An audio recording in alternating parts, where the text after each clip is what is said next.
committee deɛ no wotu wia no abobɔ na de akɔ akɔhyɛm saa ne yɛto aba no sɛ woto 1 deɛ woto 1 pɛ wotu 8 a woto makomako 8 na sɛ wo kan adeɛ a sɛ 0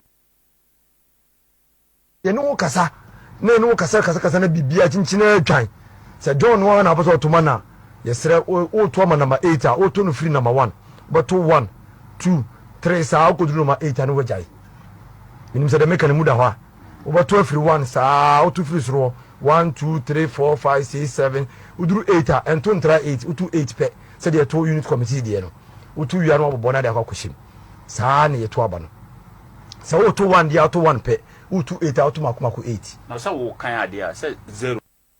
So that is that individual in that interview speaking in relation to how to thumbprint on the ballot paper.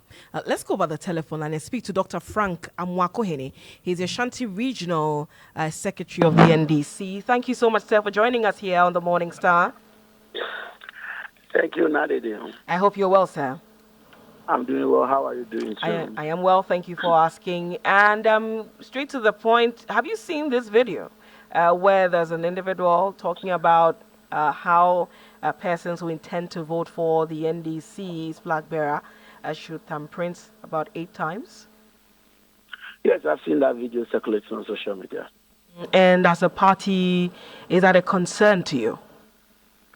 Okay, thank you very much. A brief remark on it is that the evil men do live after them. And for same reason, we think of it as a deliberate electoral misinformation.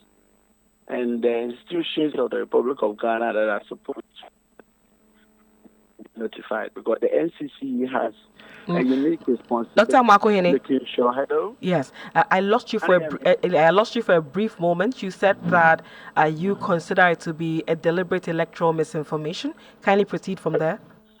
Precisely. So the institutions that are mandated to ensure that the right things are done in our body politics have been notified, including the National Commission for Civic Education.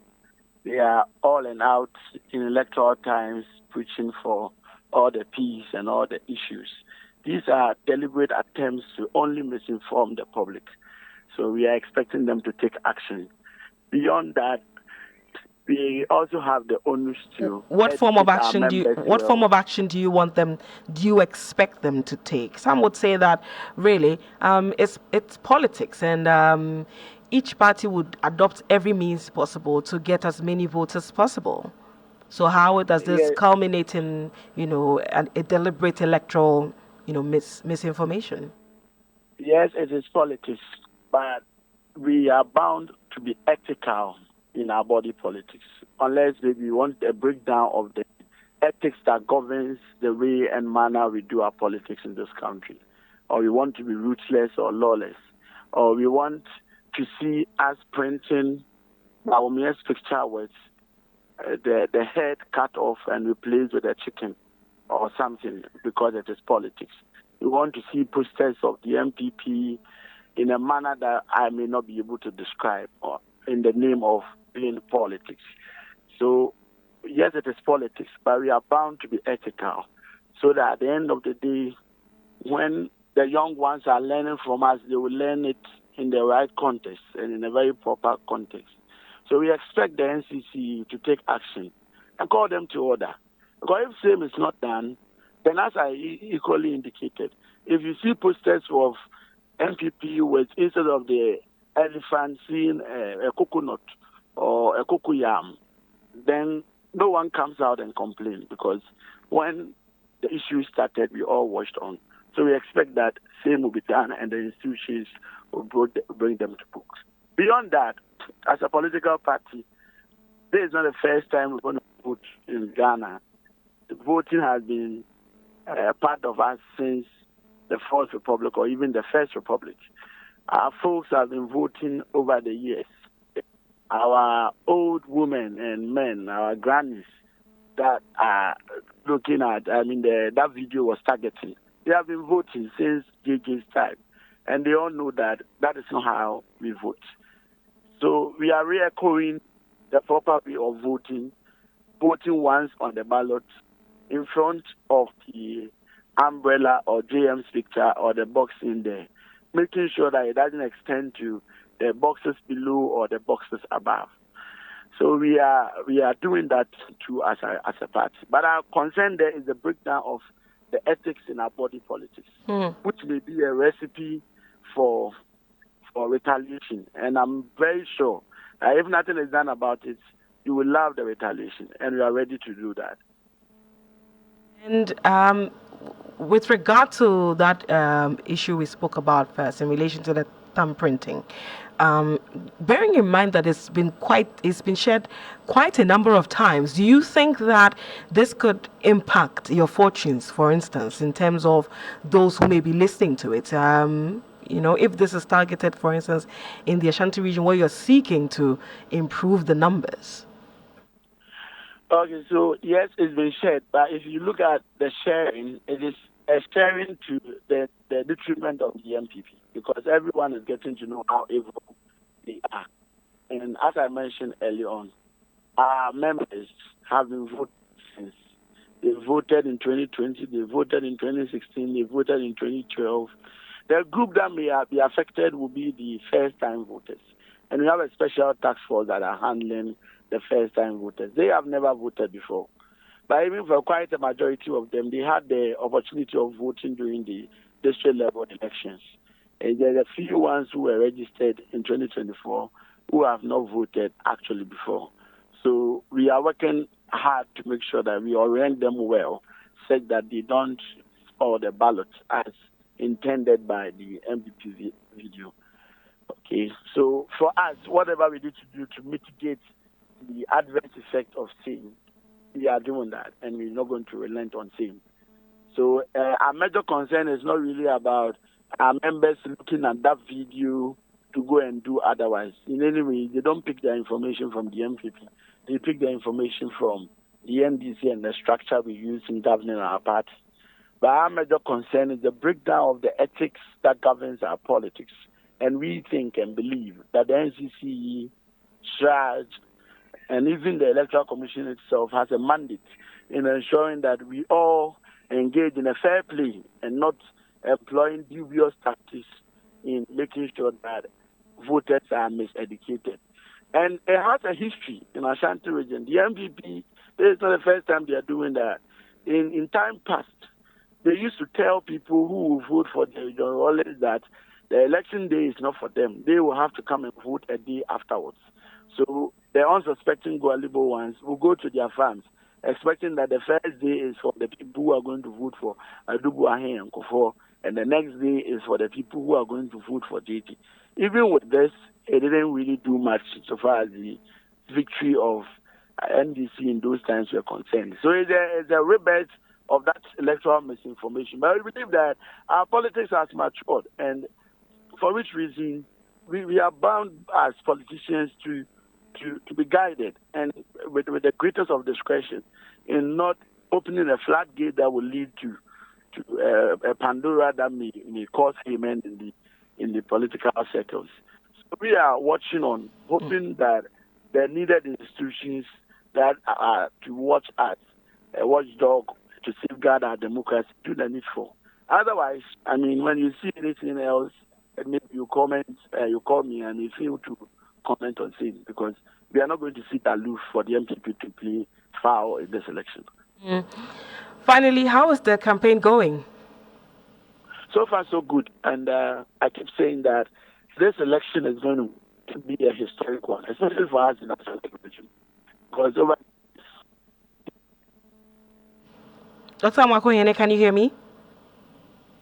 Hello, Doc? Hello? Yes. The connection, we lost connection to you for a few. Yes, can you hear me, please? Can you hear me? Okay, I think we'll have to reestablish contact with Dr. Amwakohene. Unfortunately, just when we were asking about how the campaign is going for them, the connection decided to take a trip. We will try and reestablish contact with him, but we'll also be speaking to the Electoral Commission with regard to this issue and how things are going for the Commission as well, especially in relation to the voter register.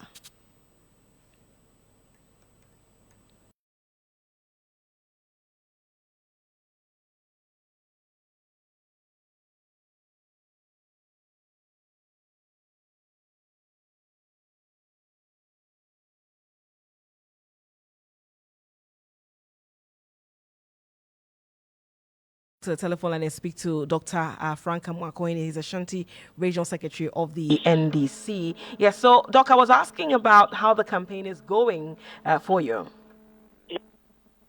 I was mentioning that, yes, Ashanti region, the MPP has gotten the chunk of the votes in time past, for which reason we thought that the MPP was going to have Ashanti region as their vote bank. But unfortunately for them, in 2020, things have changed drastically, for which reason in this election, we are daring them to even cross a 60% in Ashanti region. And I are saying this based on fact. They are all claiming that they will get 85%, and also every are daring them that they will even dare get 60% plus, because the history of our electoral data suggests that Kufuor is their best candidate. Kufuor's best was in 2004, where he recorded a 77.97%. Akufo-Addo comes next in 2016, who recorded 77.27%. So, where from this 85%, 80% preaching within Ashanti region, the MPP is going to get that amount. They're not going to get, because Kufuor is far a stronger candidate than Napo and then the Baumia pair, that we need to set up an apology committee to be apologizing on behalf of the MPP anytime Napo speaks. So with this, you realize that Napo is struggling to resonate with the good people of Ashanti region, and also to be able to sell out a message to the good people of Ashanti region. Far beyond that, the youth of Ashanti region are suffering, no jobs. And even the few one who are engaged in businesses are struggling because of the obnoxious tax that have been imposed on them: COVID levy, e-levy, communication service tax, energy sector recovery levy, financial sector cleanup levy, and all the levies you can think about. And it's affecting businesses. Import duty affecting businesses. And you know that Ashanti region is the hub of business and trade so far as Ghana is concerned. Most of our women, mothers, are engaged in trade, for which reason it is expected of every government to also have them at heart. But I can say on authority that MPP, since their 7 years of governance, have not built even a single marketplace for our market women, for our mothers who are engaged in trade. But I can count numerous of markets that were built by His Excellency John Dramani Mahama and the NDC in order to support trade in Ashanti region. So with this said, you would definitely come to a conclusion that the MPP came in not to serve the people of Ashanti region, but only to engage in a selfish fallicism, for which reason the people of Ashanti region are going to reject the MPP. So we are far ahead of them in the Ashanti region. We're going to keep our eye open and keep our focus on the ballots until the last ballot is counted and same is declared for the victory of His Excellency John Mahama and our parliamentary candidates. I want to assure you, we're going to snatch a lot of the seats. A lot of the seats we're going to snatch in Ashanti region. And I'm very hopeful that at the end of the polls, you have a lengthy discussion on the strategy we employed and the reason for which Ashanti region has turned for the NDC. All right, sir. Thank you very much for your time. We are grateful that you were able to speak to us. Thank you too, Nandi. You had us speak to Dr. Frank Amwakohene. He's the Ashanti Regional Secretary of the NDC.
Thank you, sir. Thank you very much for joining us here on the Morning Star.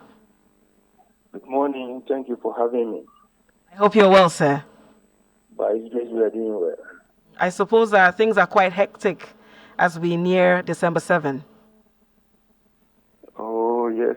As it is with every general elections, we are coping with the situation. All right, so we are speaking to you in relation to this video that has gone viral on social media where an activist of the governing NPP is telling people that if you intend to vote for the NDC, because they are number 8 and you want to vote for their flag bearer, you should thumbprint from number 1 to number 8. And then if you want to vote for the NPP's candidate, you vote just number 1. Has the EC come across this video, and how concerning is such content, especially at a time where the EC is equally working very hard to educate and sensitize voters to minimize, the rejected ballot phenomenon?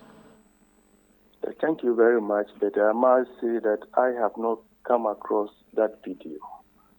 But what I want to say is that this is misinformation. It's also a disinformation. And we want to advise whoever is behind such videos and such information. There are so many of them now on social media. So we want to advise all of them that it's time that we concentrate on convincing the voters to vote for their respective political parties based on a performance, based on what the people think it should be, based on their promises, but not based on misinformation. On the other hand, the Commission is working hard to educate the public, and the structures and the system that we have put in place, no such misinformation will be accepted by the public. For you teach them, you educate them on how to vote correctly. On the D-Day, there will be voting steps that will show how they should vote. And we say this is not the first time that we are going to the polls. Ghanaians know how to vote, and we will continue to educate them. So whoever is doing that should put a stop to that and ensure that we educate the public effectively and ensure that the public, after they have been educated, will make informed choices. And all these things will come into fruition when we have successfully conducted the 2024 general elections. Now, Mr. Banobio, we know that rejected ballots is a huge concern for the Electoral Commission. Some way, somehow, it looks as though every year the margins go up. You talk about efforts being made to sensitize voters to vote right and do so correctly. And I will go back to the issue of, sometimes our elections having very tight margins. And if the rejected ballots turned out to be good ballots, perhaps the margins could be wider.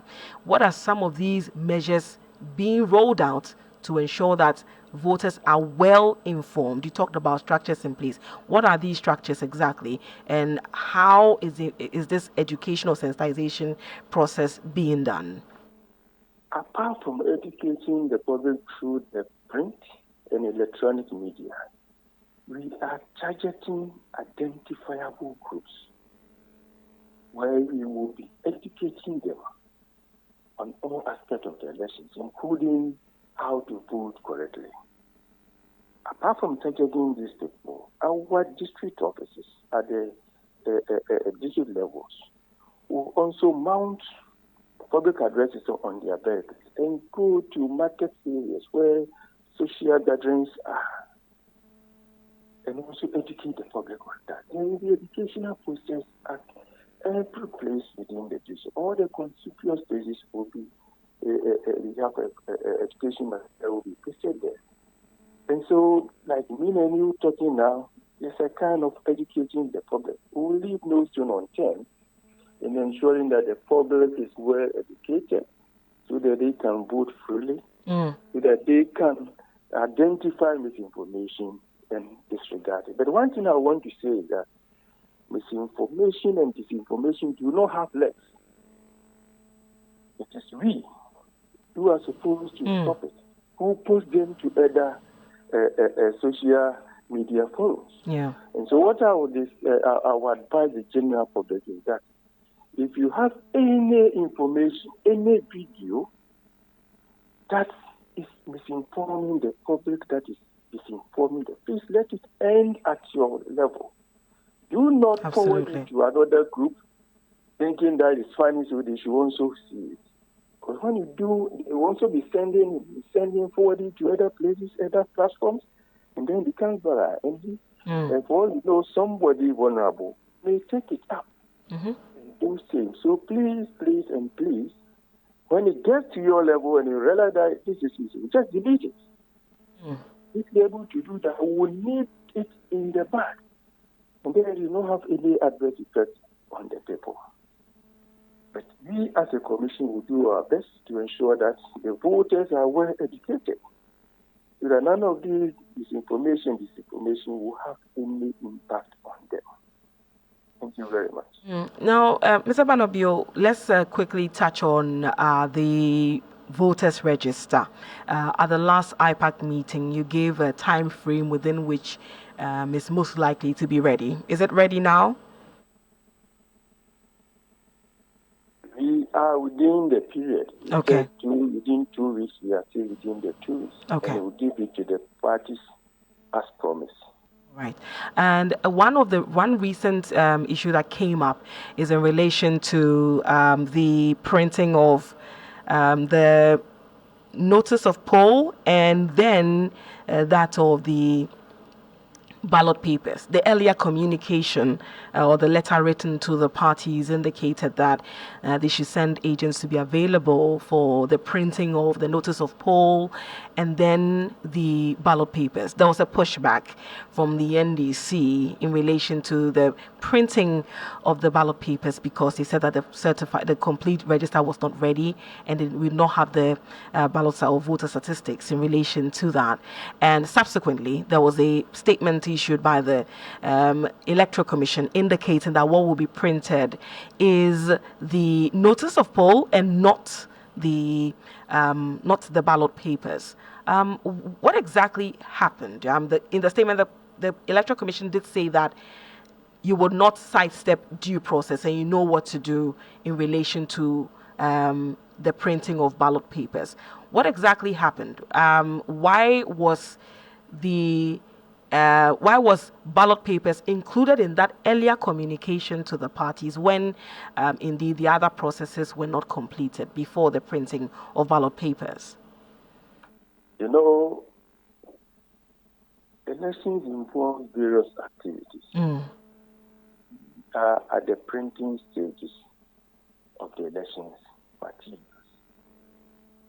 Do first with the notice of poll, then move on to the ballot papers, then to the voters register.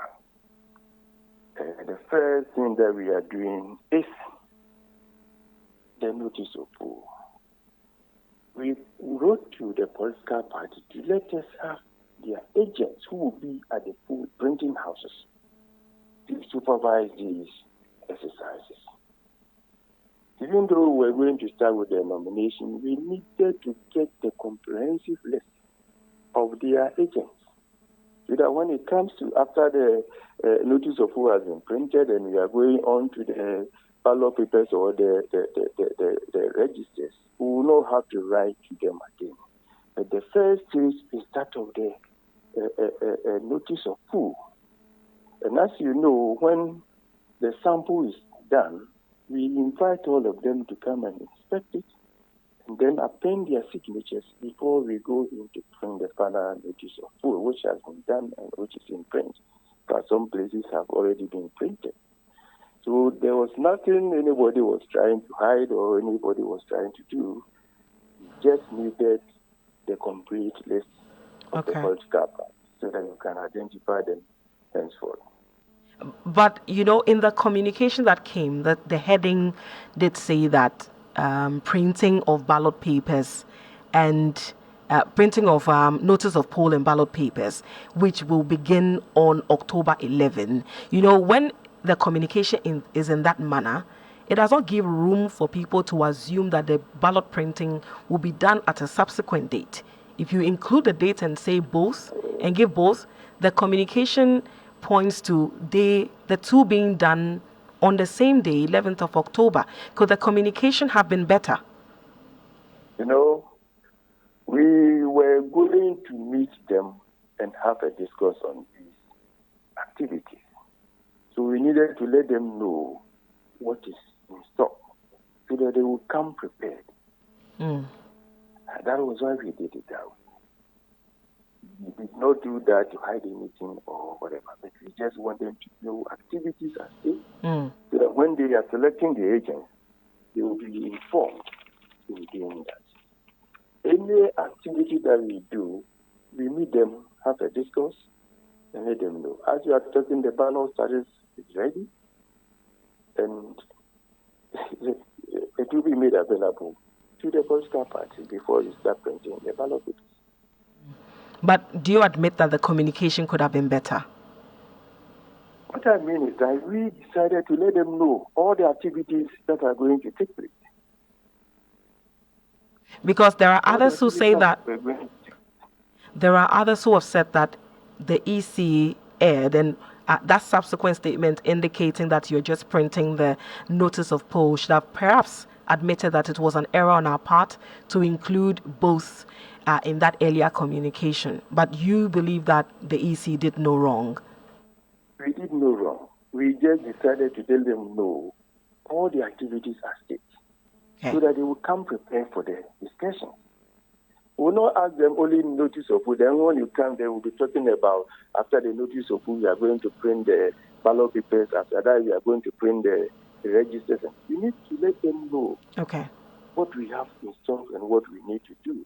You know, when they are appointing agents for such places, they need to know what is going to happen. So that, because it's the same agent, likely the same agent who will be supervising the notice of who will be also supervising the printing of the ballots. So they need to know so that they will be able to bring people who are well versed in those activities. You say if you limit yourself to only a notice of who, then after the notice of who, you will be going on for the ballot papers. Is it then that you will be writing to them again on that? Okay. So you wanted to. So when we meet, we let them know. We'll print ballot notice of who from this time to this time. From them, you continue with this, you continue. And then everybody will know what is happening. That is why we did that. All right. Okay.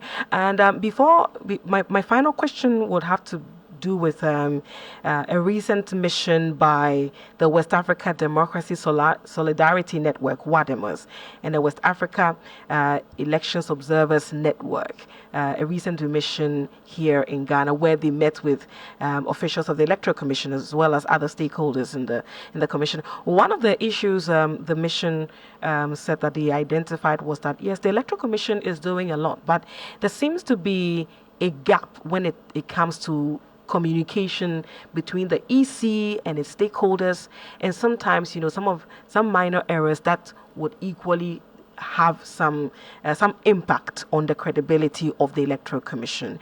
What exactly is the Commission doing to bridge the gap in terms of communication between itself and all the stakeholders, political parties, electorates, observers, among others? What exactly is being done? The Commission has established mechanism for dealing with the stakeholders. We do that through the IPAC. We do that through the Let a Citizen Know. We do that through the various press releases and press statements that we do. Apart from this, we also run a lot of adverts. We also run a lot of educational activities. As a commission, we are doing a whole lot of things. You cannot compare what the political parties are doing in terms of moving to every FM station or TV station at a go, and you expect the Electoral Commission to be able to do that. No, we do not have that opportunity. Because the number is what the Commission, we are doing our best. As I'm talking to you, political party can be FM station A, B, C. They have a whole lot. They have the structures in the whole country. Mm-hmm. But we do not. Even though we have our district offices, talking on behalf of the Electoral Commission involves some technicalities, and not just anybody can talk for the Electoral Commission. So the few that we are spreading out as we go. But the most important thing is that you, the media personnel, should help us to inform the public. So, like we are talking, you might be taking a whole lot of things from this discourse. Mm-hmm. So, the next time you also come across any talking differently, based on what we have discussed today, we'll be able to also explain issues to the public. We'll do our best, but still expect the media to also support us. Okay. Do you think that your communication has been effective as a commission? Do you think that your communication has been effective? You know, as a commission, we are doing the best that we can. We have not relent on our effort to educate the public effectively. And when you say, do you think it has been effective? Yes, I would say it has been effective, but we can still do more. And at the moment, does the Electoral Commission have a functioning communications unit? Yes, we have. But we hardly hear from, persons within that department, because in the past we've had various public relations officers for the Electoral Commission. We've had Madam Sylvia No, we've had Mr. Jakwasu, as well as the late Ayuba. Who is heading the communication department at the moment? Brother, we have a communication team this time around. We have a communication team. Okay, and who is heading it? And we respond to issues as and when they need. All right, sir. Thank you so much for agreeing to speak to us. We greatly appreciate your time. You're welcome. Have a good day, sir. You heard us speak to the Director of Electoral Services, Mr. Banobiu, speaking to us in relation to the video that has gone viral, and then we touching on the subject of the voters register. He says that they are still within the time frame. At the moment as well, he says that the ballot statistics are ready. They will be giving it to the political parties shortly or soon, and many other issues. We also touched on issues relating to the communication of the commission. Dr. Frank, I beg your pardon, Benjamin Banobiu is the Director of Elections at the Electoral Commission. This is still the Morning Star here on Star 103.5 FM.